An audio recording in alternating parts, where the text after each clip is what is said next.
This is the story of spaceflight for today and beyond. It is the story of dreams come true. Flying untethered in space is probably one of the premier experiences of this half of the century. And nightmares realized. Challenger, go and throttle up. American space program will never be the same again. It is a story of startling possibilities. They are going to put up this space laser. That's going to be the world's biggest flashlight militarily, but it is going to shock this country in a way that it hasn't been shocked since Sputnik. What are the plans of the superpowers? Who else is joining the race for space? And how long will it be before we begin the journey to the stars? The territory ahead, next on Spaceflight. The countdown has commenced.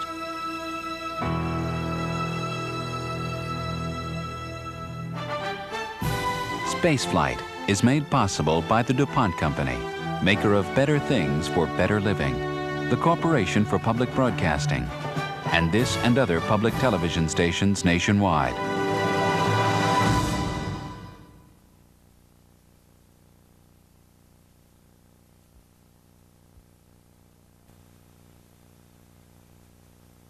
Okay, I got it in there now. April 1972. On the next to last lunar mission, Apollo 16 astronauts John Young and Charlie Duke unfurled the American flag in the moon's vacuum. Come on out here and give me a salute. Big Navy salute. As the ambitious Apollo program draws to a close, a new direction is announced for America's space effort. This looks like a good time for some good news here. The House passed a space budget yesterday, 277 to 60, which includes a vote for the shuttle. Wonderful, wonderful. Tony, again, I'll say it with that salute. I'm proud to be an American. I'll tell you, what a program, and what a place, and what an experience. Yeah, and I'll say it too. So my country needs that shuttle mighty bad. You'll see. After Apollo, 6 years would pass before another American astronaut would again return to space. In those 6 years, manned space belonged to the Soviet Union.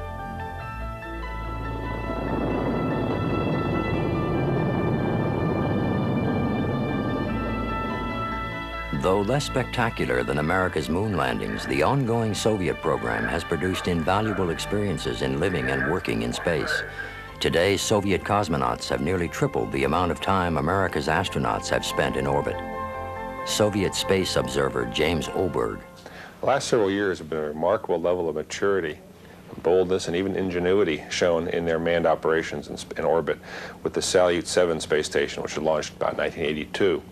What we've seen the Russians do with their months and months and months in space, and then now, in fact, man years of spaceflight, is not just clock time, but accumulate confidence.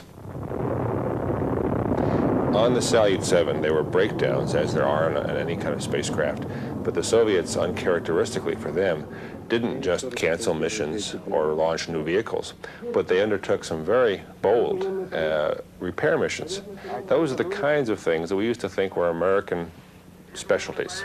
But we've found that with operational experience on orbit, Soviet cosmonauts and their engineers and planners on the ground are capable of very fine flying, very sophisticated operations in space, and I'm sure it's going to continue.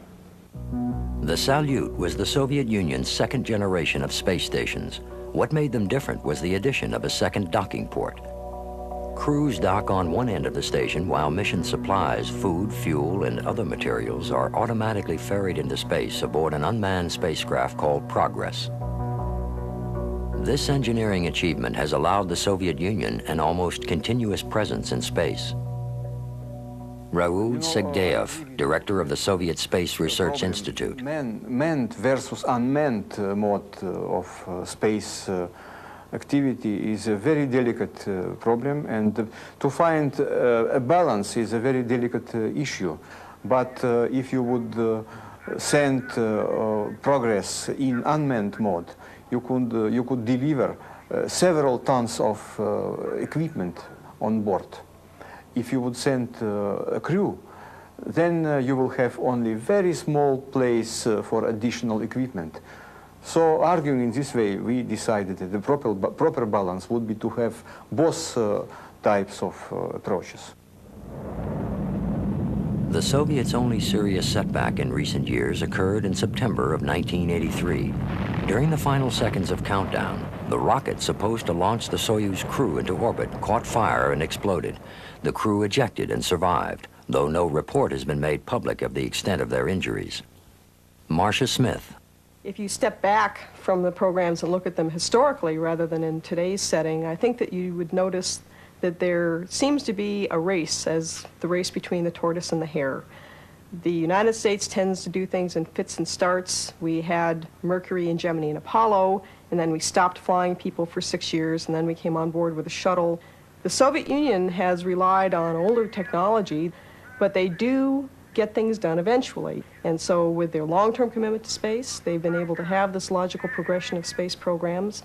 And they may be viewed as the tortoise because it takes them so long to do things, but you know what happened in the race between the tortoise and the hare. After Apollo, America's space agency, NASA, turned its attention to building the world's first reusable spacecraft. Original plans called for a shuttle to be composed of 2 separate manned vehicles. The first would be a huge but reusable rocket plane to boost the shuttle into orbit. The manned rocket launcher would then return to the launch site. Budget constraints altered this plan and a compromise was made. The manned rocket launcher was dropped. Instead, 2 reusable rocket boosters and a large throwaway external fuel tank were designed. Chief NASA Administrator James Fletcher. We did make a major compromise in not going for a fully reusable transportation system. It was a partially reusable transportation system. That was a compromise between what we thought we could do in a given period of time and the amount of money that was available and a lot of other things, presidential requirements. By the time the shuttle is rolled out for its first powered flight, it is 2 years late and $1 billion over budget. Developing reusable rocket engines had proven an awesome engineering assignment. Receiving the most public attention, the shuttle's heat shield tiles. The 30,000 individually cut pieces of tile were designed to protect the shuttle from the intense heat of re-entry. But the tiles refused to stay on, even in atmospheric tests. Former director of the Johnson Space Center, Christopher Kraft. There were many people that thought the space shuttle would burn up, a lot of smart people that thought the space shuttle would burn up during re-entry, that we were doing things wrong, that the tiles would not stay on the machine, that they would not survive the re-entry, that there'd be vibrations and forces on the tiles that would rip them off, that the stability and control of the machine was poor, and that the computer systems and the automatic control systems that work through the computer would be insufficient to properly control the machine during entry. All kinds of doubts in people's mind that during launch it would come unglued. April 12, 1981. Countdown for the maiden voyage of America's first space shuttle, Columbia. On board are astronauts John Young and Robert Crippen. Physically, riding the shuttle is a real thrill. I don't think I know of any other kind of a vehicle that could give you that kind of a ride. It starts about 6 seconds prior to the actual liftoff when we ignite the main engines, and the vehicle begins to shake, and there's a loud sound of the engines themselves. And then we light the solid rocket motors, which each put out 2.5 million pounds of thrust. And unlike some of our previous expendable boosters that lifted off kind of nice and slow, when those solids light, you're up and going, and there's no doubt in your mind that you're headed someplace.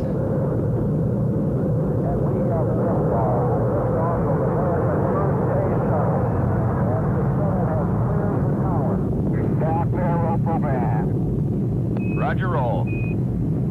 Yeah, everything looks nominal there, man. What a view, what a view. Glad you're enjoying it. Daniel, that was one fantastic ride. Well, wish we could have been along. Yeah, I highly recommend it.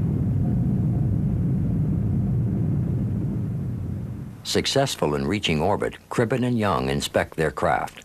One view from the cargo bay confirms one of NASA's greatest fears. All or part of 16 heat tiles are missing. We do have a few tiles missing off of both of them. Roger, Crip, we can see that good. the mission commander, John Young. Of course, when we flew the first mission, we'd participated in many hundreds of engineering meetings where people had told us that when we returned, we would have statistically, now mind you, statistically, we'd have lost some tiles off the bottom of the vehicle. Some engineers speculated prior to the flight that even one missing tile could cause a zipper effect, leaving the shuttle perilously vulnerable to the scorching temperatures of re-entry. There is only one way to find the answer as Crippen and Young begin the fiery descent back through the Earth's atmosphere. Speed 271 knots. So it says it couldn't be any better. On glide slope. Approaching center line. Looking great.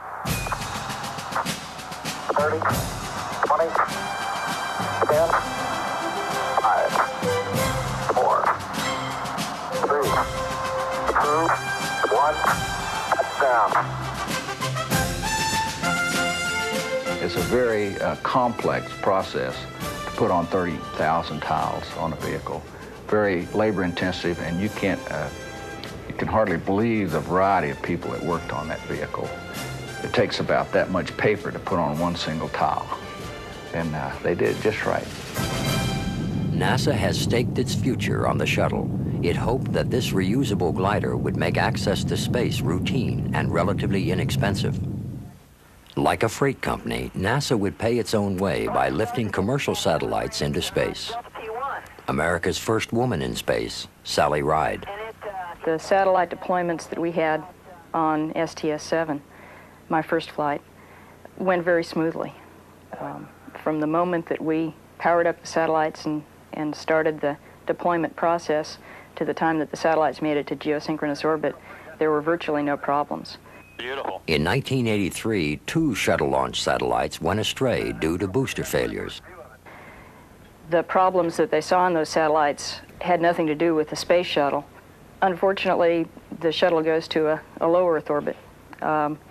It doesn't make it up to geosynchronous orbit, so we can't just take a satellite that's designed for geosynchronous orbit and leave it there. We've got to have some additional booster on the satellite to get it from the low Earth orbit to the geosynchronous orbit. And it's those boosters that we've had a little bit of problem with. But having lost satellites, NASA has also rescued them. In April of 1984, the crew of the Challenger makes a house call in space. For the first time, they are to retrieve, repair, and return to orbit a damaged satellite, the Solar Max. Looking like a scene out of science fiction, astronaut George Nelson flies out into space and attempts to attach himself to the satellite.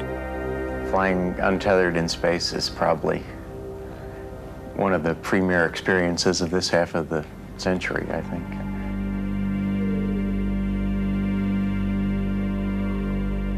We figured we would rendezvous with the satellite, and then the satellite was tumbling, so somehow we had to stop the satellite so we could grab it. And we had planned to do that with the maneuvering unit. Of course, that didn't work. You have to hold on to it both hands, I imagine. The locking pin on Nelson's docking device fails to capture the satellite, and it begins a slow tumble out of control. I don't know if I'm going to have enough gas to do that. Oh, what you got left? What you got left? Low on fuel, Nelson abandons the rescue and returns to the shuttle. Okay, come on back in, thanks. After the first day, when the docking attempt failed, then the satellite was left in worse shape than we'd found it. It was actually tumbling kind of randomly end over end.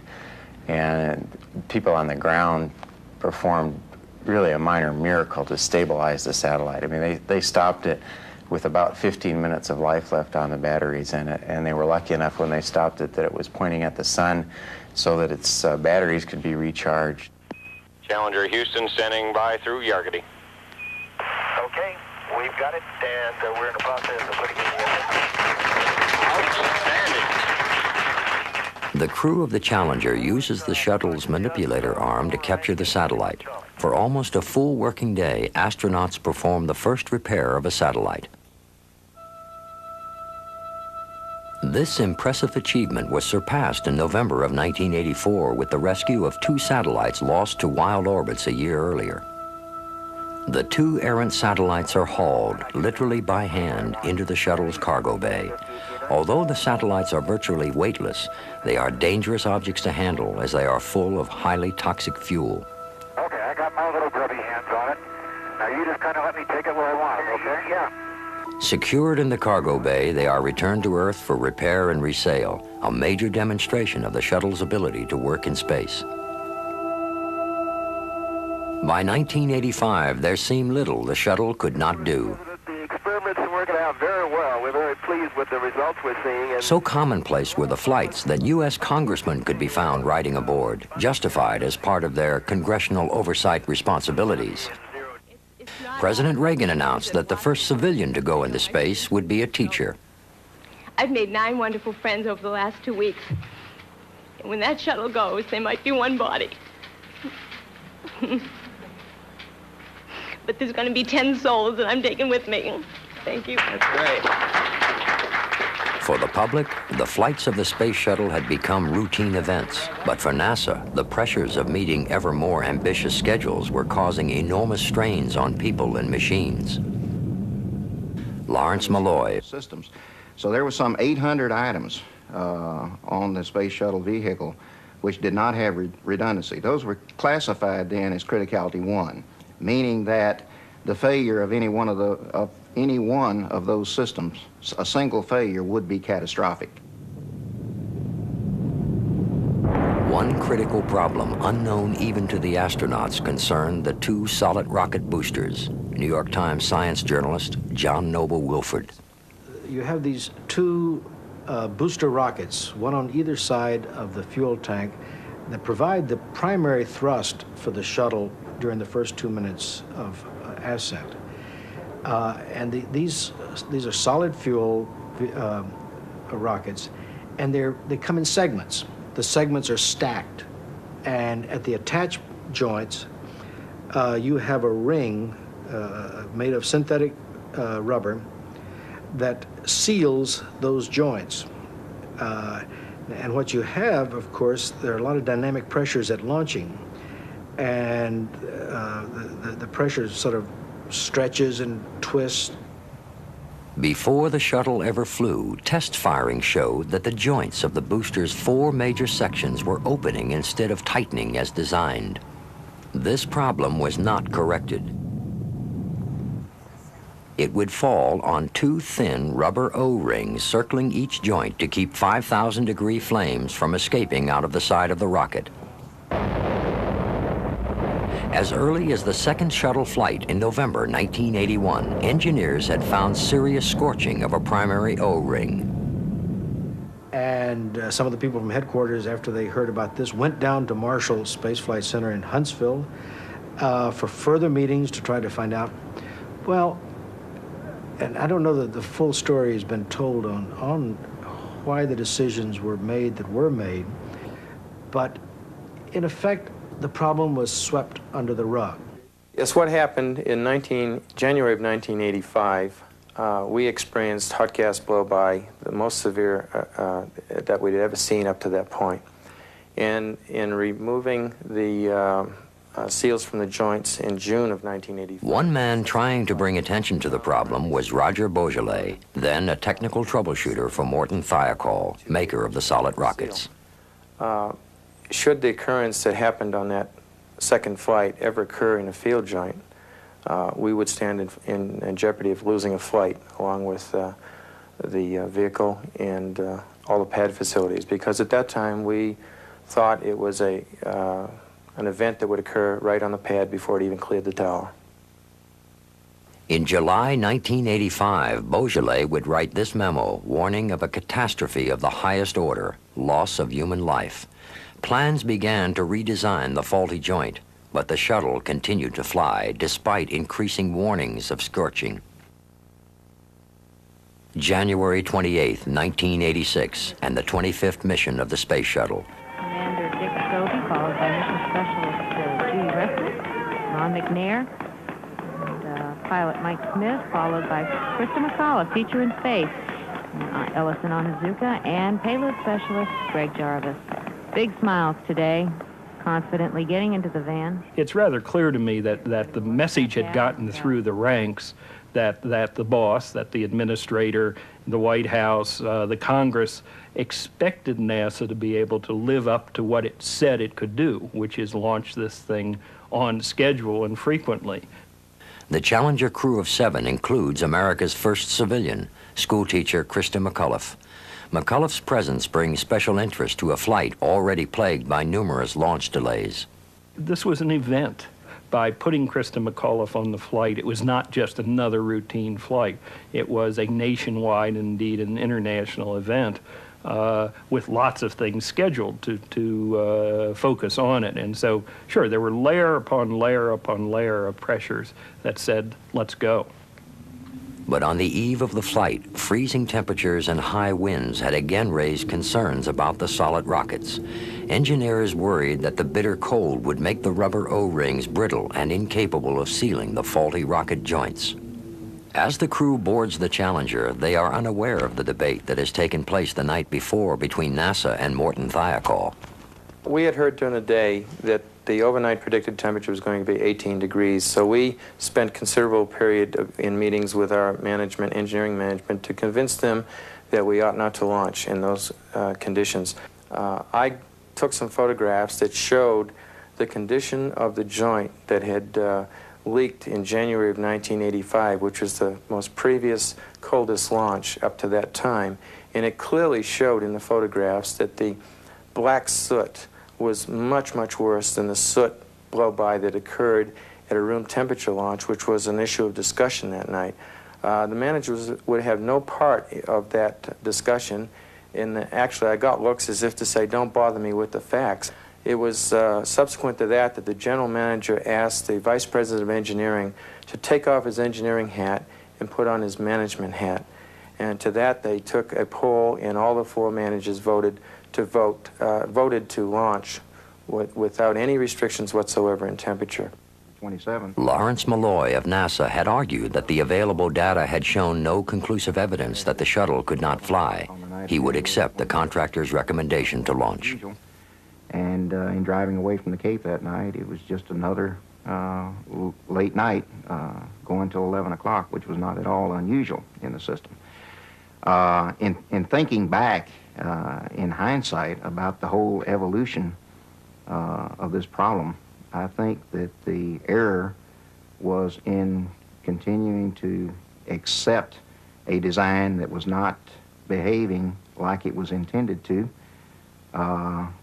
We didn't do anything to correct that design. We continued to accept the risk and continued to fly. And in April of 1985, when we had complete erosion of a primary O-ring and significant erosion of the secondary O-ring, and had a series of meetings that were every bit as intensive as the one that occurred on January the 27th, and accepted the contractor's recommendation to accept that as an acceptable risk, reviewed that with the total management structure of NASA, and accepted that risk, is where I think the fatal error was made. OTC-PLT, caution warning, memories cleared, no unexpected errors. Copy.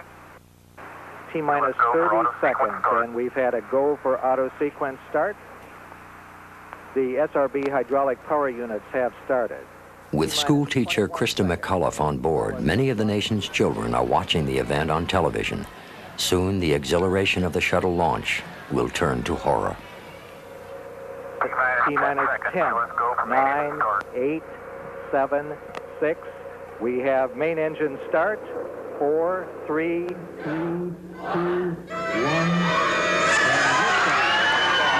The 25th Space Shuttle mission, and it has cleared the tower. Control program. Roger, roll, Challenger. Good roll program confirmed. Challenger now heading downrange.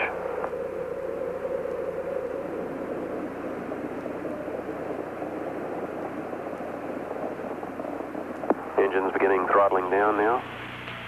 3 at 65. 65, Fido. TDL confirms throttles. Thank you. We'll throttle down to 65% shortly. Engines at 65%, 3 engines running normally, 3 good fuel cells, 3 good APUs. Velocity 2,257 feet per second. Altitude 4.3 nautical miles, downrange distance 3 nautical miles.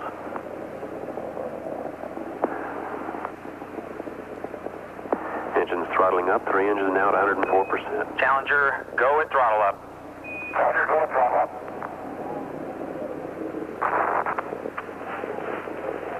1 minute 15 seconds. Velocity 2,900 feet per second. Altitude 9 nautical miles. Downrange distance 7 nautical miles.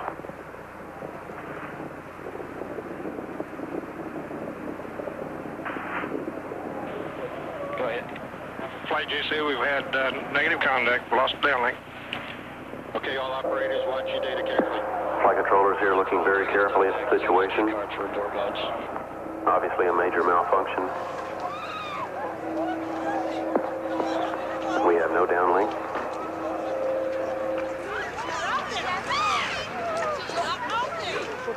I had wandered up into the area where we normally watch the launch, and I was walking by that room when a colleague came out of the room and asked me to come in, encouraged me, in fact, to come in and watch the launch, and I decided not to, and finally he convinced me that, oh, come on in and watch the launches. You ought to see it, you know. So I sat down on the floor closest to the screen. While he was sitting in the chair, I was up against his legs. It took off, cleared the launch tower, and he whispered in my ear that we just dodged a bullet. About T plus 60 seconds, he whispered in my ear, and he said, I just completed a prayer to the Lord, thanking him for a successful launch. And 13 seconds later, we saw the horror of destruction in front of our eyes. After liftoff, we do have a good view from that glass cage of the ascent, and I recall somewhat, just slightly a minute into the launch, seeing some bright objects in the plume, and my initial thought was that we've either lost the main engine or that we've had a burn through of the solid rocket motor nozzle. That was followed very shortly by the explosion. I saw the objects, I saw the expansion of the plume, and then the explosion. And it was absolute shock. There was absolute silence in that room. Nobody spoke. And when they did, it was in whispers. Flight Fido, go ahead. RSO reports vehicle exploded.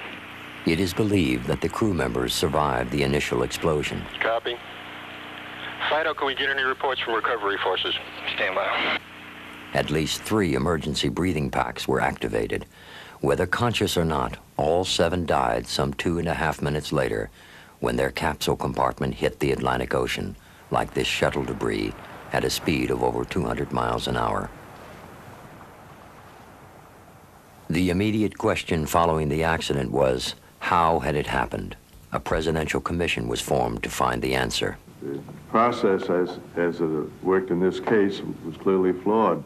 The technical culprits did turn out to be the faulty joint and O-ring seals, but these were symbols of NASA's deeper flaws. 265 feet. The shuttle's brakes had malfunctioned so many times that the runway at the Florida blastoff site had to be abandoned in favor of the large dry lake at Edwards Air Force Base in California. Stretched too thin, there was a constant shortage of parts. There was also a severe strain on personnel. On the mission previous to the Challenger, the crew of the Columbia avoided disaster by just 31 seconds. Their launch aboard occurred because a fatigued console worker had mistakenly drained 18,000 pounds of fuel out of the shuttle's external tank. It now seems clear that NASA's management accepted goals greater than it could achieve. There's no question that the press was lulled by NASA's successes, that the press did not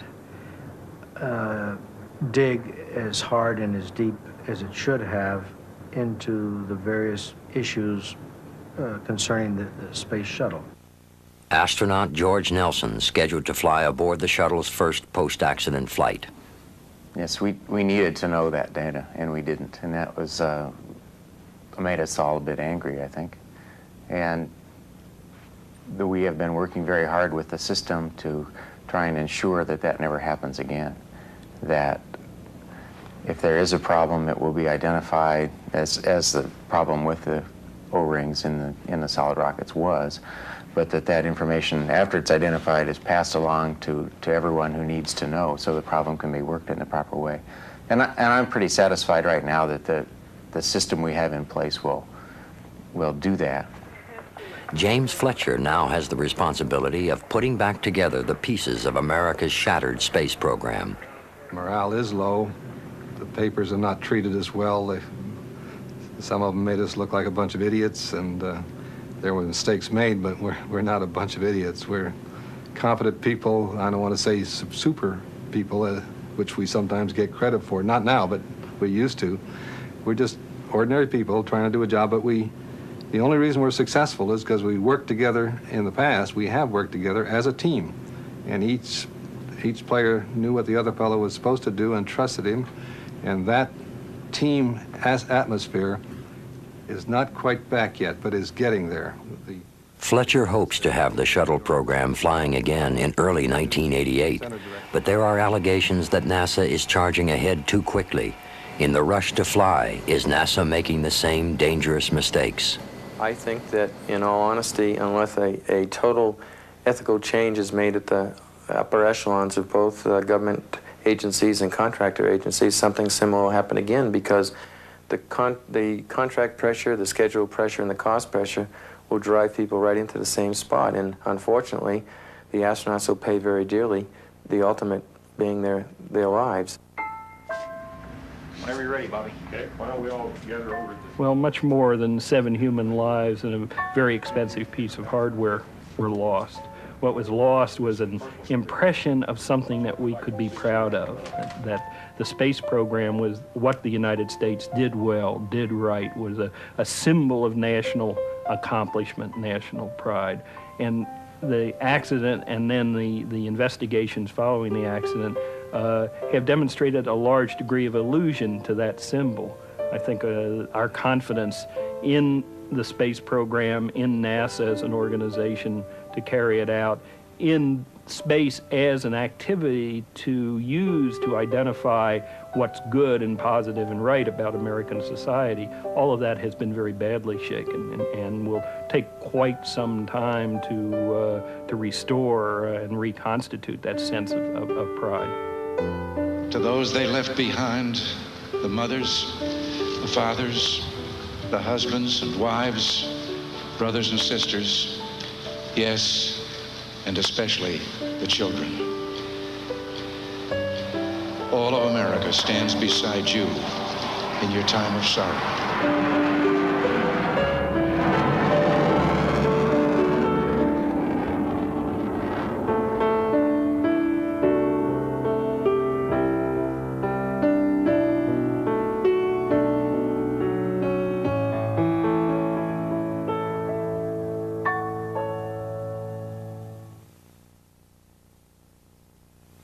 The United States is not the only country with space shuttles.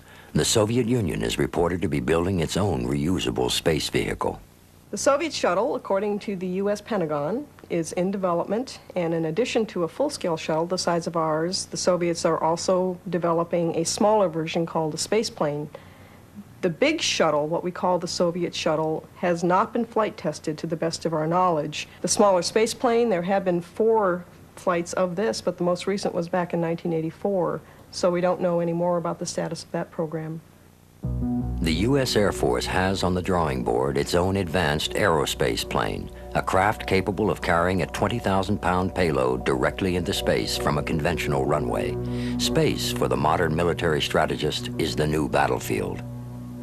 The U.S. Defense Department now spends nearly twice as much money on space as NASA, and the distinctions between military and civilian space programs are becoming increasingly blurred. The Air Force has its own version of Cape Canaveral at Vandenberg Air Force Base, California. For years, Vandenberg has been the blast-off site for satellites on expendable boosters. Here, a new shuttle launch facility has been built at a cost of $2.8 billion. But according to one congressional report, the Vandenberg shuttle pad is poorly designed. Exhaust from the shuttle's main engine could fill the pad with hydrogen gas, resulting in a massive detonation during launch. For now, Vandenberg shuttle pad has been placed in mothballs while it is repaired. Still, the announced flight schedule of the shuttle is dominated by a backlog of military payloads. Nearly half of the cargo bays will be filled by Department of Defense needs.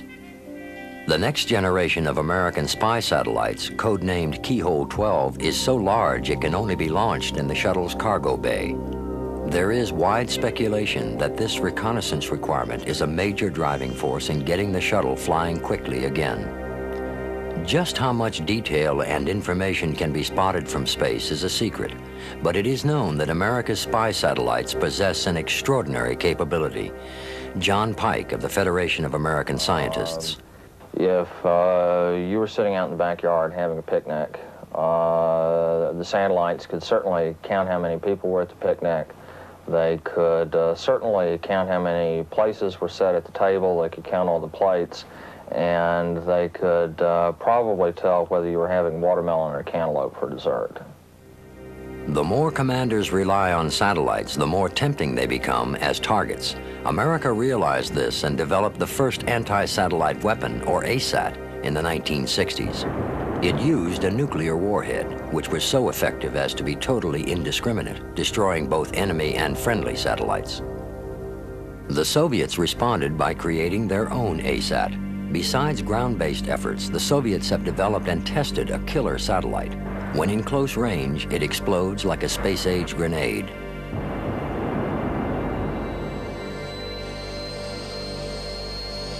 The United States is making the next move with a new anti-satellite weapon. The American ASAT is carried aloft by an F-15 fighter.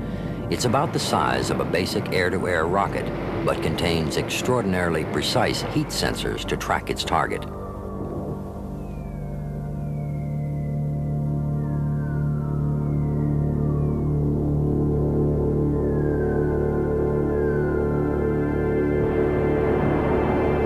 But military thinking is moving far beyond ASATs. The Pentagon and the Soviet Union are looking ahead to bigger systems, systems that can strike at the speed of light, the laser. And the Soviet Union may be leading the way. Clarence Robinson. We believe that in the physics aspects, the Russians are probably ahead of us. We are perhaps ahead of them in the sensor surveillance capability and the onboard data processing required to track and engage targets. You should, however, realize that that's not limited only to anti-satellite capabilities. Any laser that can engage and destroy a satellite in space with a little more power also can engage and destroy ballistic missiles in the boost phase. John Pike.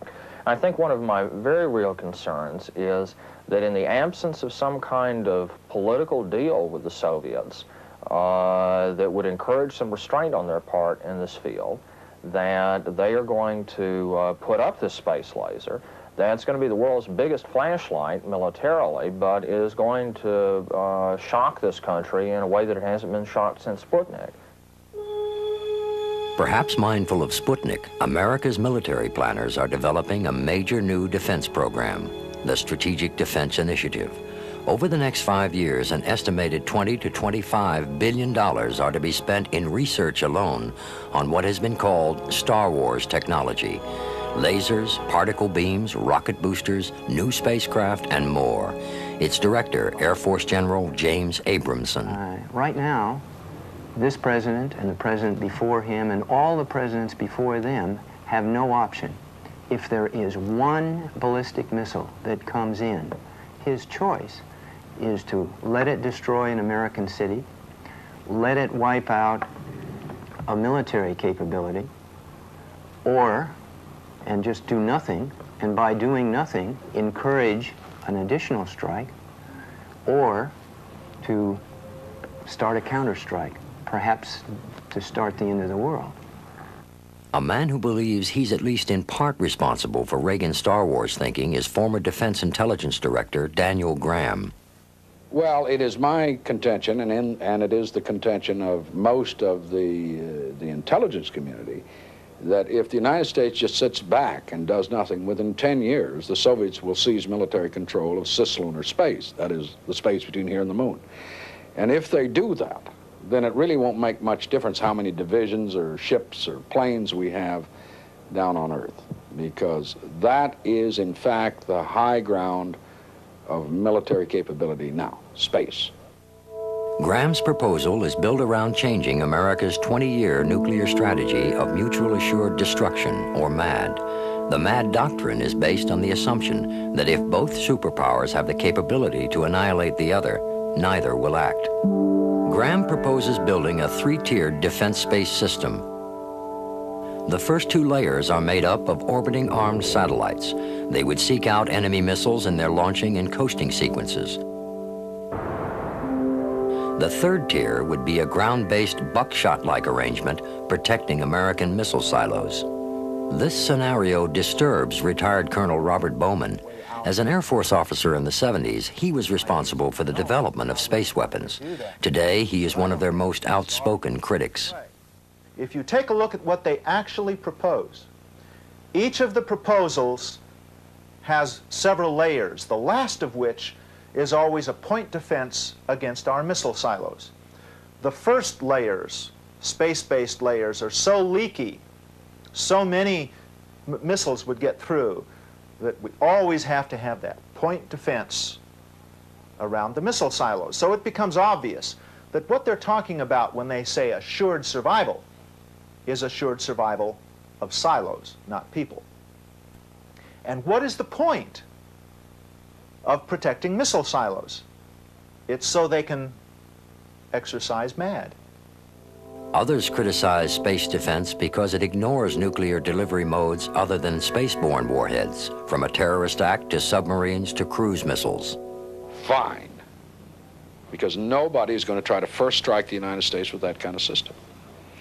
So you got to remember what you want the defense for. You want that defense to drive the possibility of nuclear war as far towards zero as you possibly can. But critics and advocates of Star Wars do agree on one point. Gigantic technical obstacles remain, a sober realization when considering the consequences of a less than perfect defense. Former U.S. Air Force Director of Space, John Story. The problem with developing a system against ballistic missiles is right now we don't have the technology, the capability to build a foolproof system. Let's say that we had a system that was 90% capable of stopping every warhead the Soviets launched at us, and the Soviets launched 10,000 warheads at us, and we stopped 9,000 of them. That means we'd have 1,000 nuclear warheads impacting on the United States, and that's just not acceptable.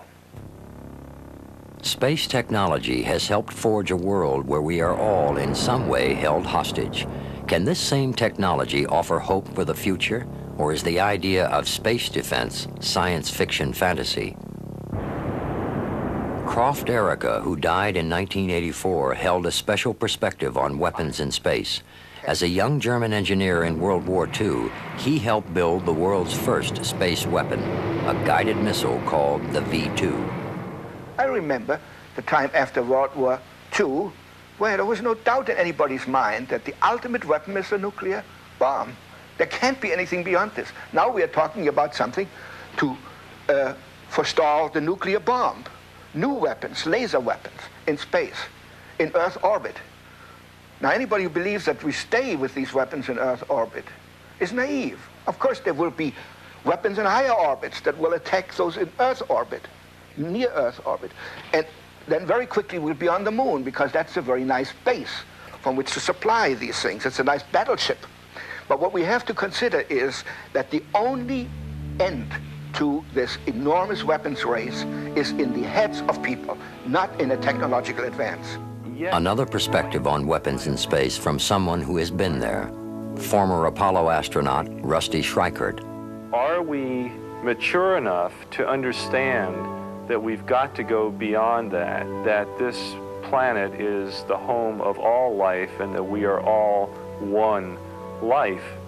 There's no longer room for us versus them. It's all we. That is the critical question of our time. We are going to make that decision.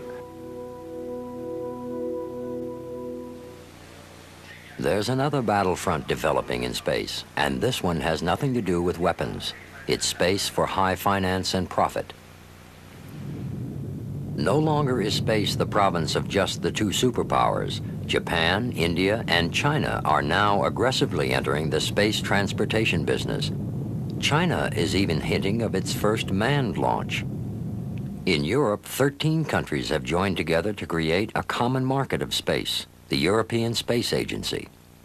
ESA's expendable Ariane launch vehicle looms as a formidable competitor to America's space program. One of these payloads could be Hermes, a miniaturized European version of the space shuttle. The overriding U.S. concern, even before the Challenger accident, is that America may be losing its competitive edge. Once NASA thought it could pay its way by launching commercial satellites, but the Reagan administration has ordered a reluctant NASA to get out of the satellite launching business. Turning away from that mission may be one of the most far-reaching legacies of the Challenger accident. This space version of supply and demand has caught the attention of individual entrepreneurs.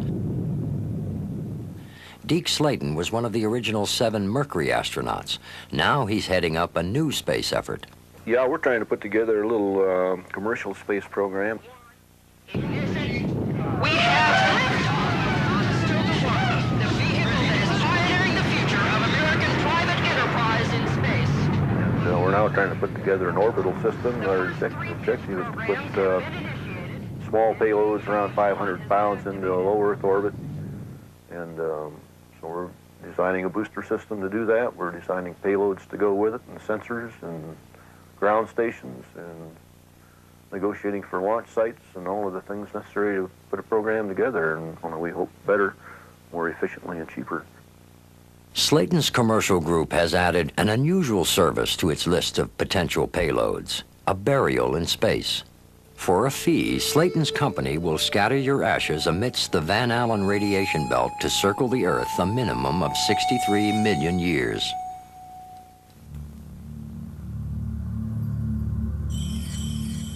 Most space competitors are concentrating on unmanned space opportunities.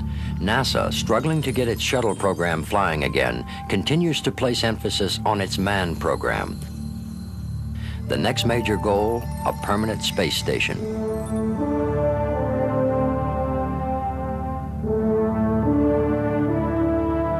The station will serve as an observation post for looking down at the Earth and out into the universe.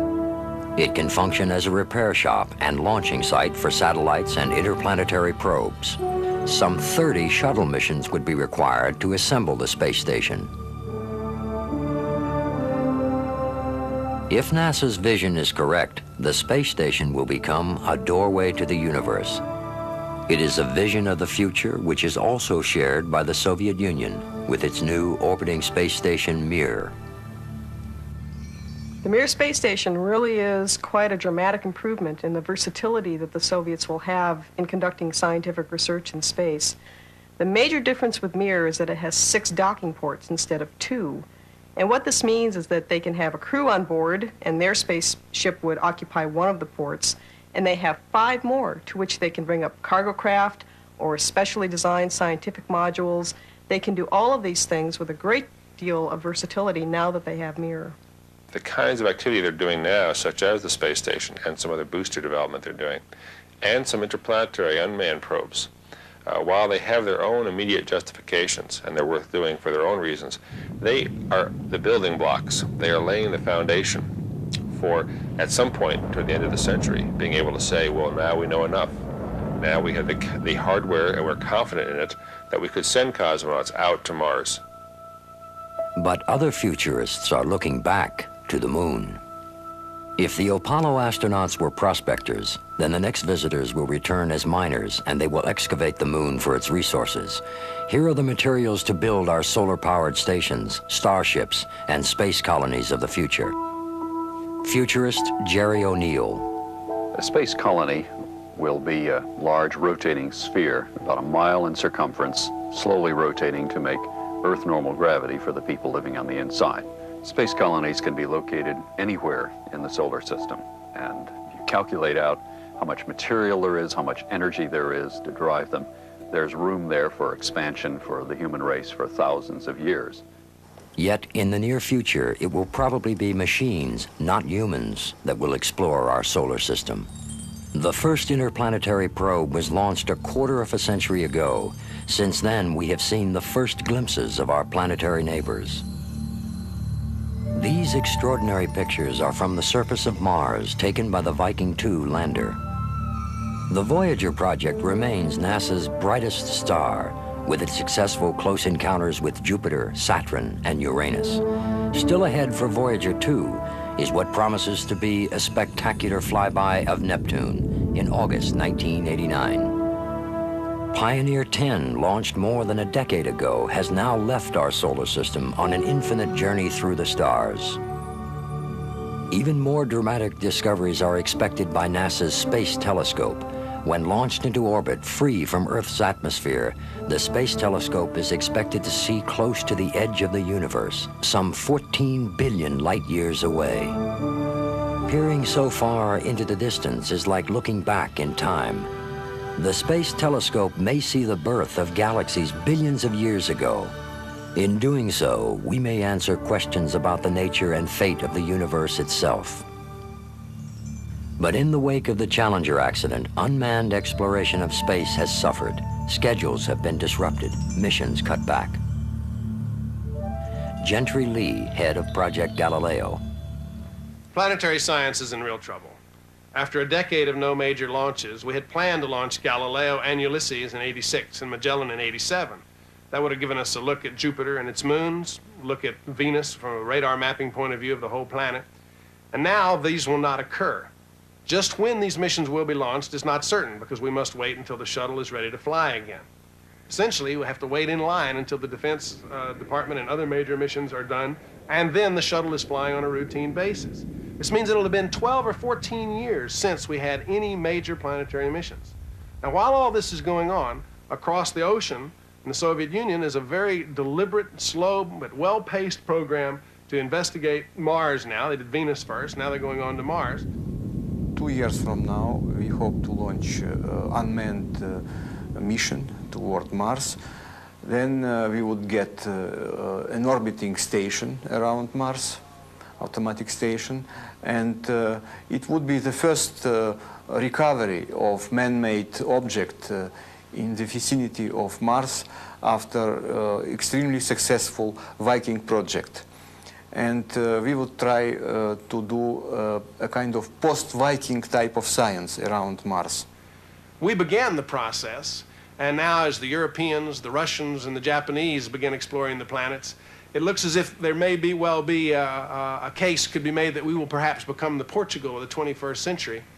The Portuguese began the exploration of the New World, the oceans, Africa, and the Near East. But when the time came to colonize and actually benefit from those explorations, it was the British and the Dutch who led the way. I think that unless we have a rededication of national will, unless it becomes important again that we be preeminent in the exploration of space, the United States may very well become the Portugal of the 21st century. We are just now venturing into the backyard of our solar system, but when will we travel to the stars? When we talk about going to other star systems, we're talking very far ahead, probably anything from 100 to 200 years from now, I would say. Eventually, it's surely going to happen, and the people who go off to other stars are certainly going to be people who have been raised in space colonies in our solar system. The science for how we would do it is very clear-cut. The only energy storage mechanism that's strong enough to do the job is matter-antimatter, the one thing about the old Star Trek series that was scientifically accurate. The engineering certainly isn't here, but over 100 years, a lot of engineering can be done. There certainly will not be any human space flight to other star systems until the speeds of the spaceships can be brought up fairly close to the speed of light. I'd say 60 to 70% of the speed of light, so that the duration of the voyages can be cut down to a few years. A very good reason for that, because there's no point in going until the speed gets that high. Because if you embark on some very slow starship that's going to take many generations to go from here to there, the progress of technology back home is going to catch up, and people are going to be racing past you in more advanced designs. When we will begin the journey to the stars, the voyage to neighboring planets, or venture back into space is unclear. Yet we are all space travelers. Throughout the ages, we and our ancestors have glided the universe aboard spaceship Earth. But it is our privilege to live when life is first emerging from the womb of our planet. If we survive the inherent risks of our technology, sometime in the next century, that very same technology will allow us to become a spacefaring civilization, to set sail on a new ocean full of cosmic wonder.